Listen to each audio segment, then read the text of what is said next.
question d'électricité en train d'être stabilisée progressivement. Approvisionnement en eau, en électricité, nous sommes en train de stabiliser tout cela.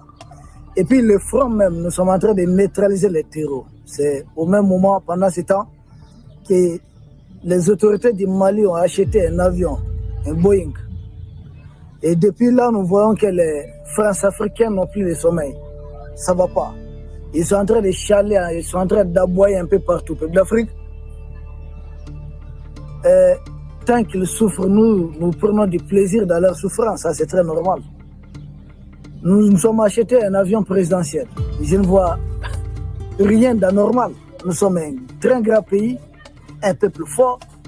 Et pourquoi on achète un avion présidentiel? Parce que Emmanuel Macron, de toutes les façons, avait envoyé ses terreurs à Al-Qaïda attaquer un avion qui était stationné juste là, qui n'avait rien à voir. Comme ça.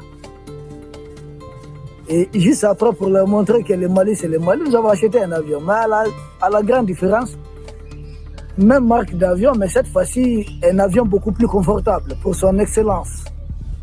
Écoutez. Le général 5 étoiles, président de la République du Mali. Autrefois, il y a plusieurs années de cela, autour de 10 ans, l'avion président qu'ils avaient acheté, jusqu'à présent, il y a un procès à cours, un procès autour de la surfacturation. On parlait des montants, je ne sais pas, entre 19 et 20 milliards, en tout cas, quelque chose comme ça. Mais cet avion qu'on vient d'acheter, malgré les temps passés, les temps écoulés, 10 ans, au moins 10 ans, l'avion est à 15,6 milliards. Donc, nous avons fait une économie de plus de 4 milliards, si je ne me trompe pas. Ce sont les chiffres. Donc, nous avons acheté ça à un coût beaucoup plus réduit et un avion encore beaucoup plus confortable.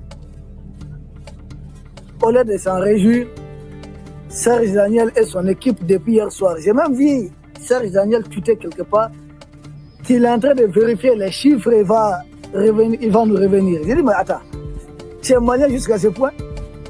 Pendant ce temps, chez vous, en France, là-bas, là, puisque c'est la DGC qui met ces messieurs en mission, vous avez perdu plus de 116,85 hectares de forêt.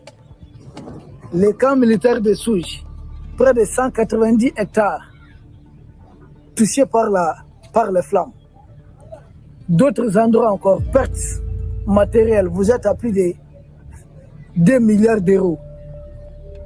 Et pendant tout ce temps, tout ce que Serge Daniel trouve et puis les médias français, c'est de s'intéresser à un avion présidentiel au Mali. J'ai dit, vous, votre président là, le faux type là, Emmanuel Macron, n'a pas un avion? Chers amis, ce nouvel avion présidentiel n'est pas seulement un moyen de transport, du tout pas. C'est un symbole politique. Le Mali de Goïta veut montrer qu'il avance, qu'il se réorganise et qu'il assume désormais son rang d'État souverain. C'est très important. Pendant que certains médias français critiquent cet achat, Bamako envoie un message clair. Le pays ne veut plus dépendre du regard extérieur pour décider de ses priorités. Cet avion peut réduire les coûts des déplacements officiels, renforcer l'image de l'État et accompagner une diplomatie plus active. Le message est simple.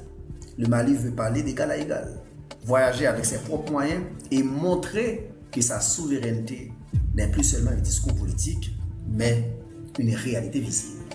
À très bientôt.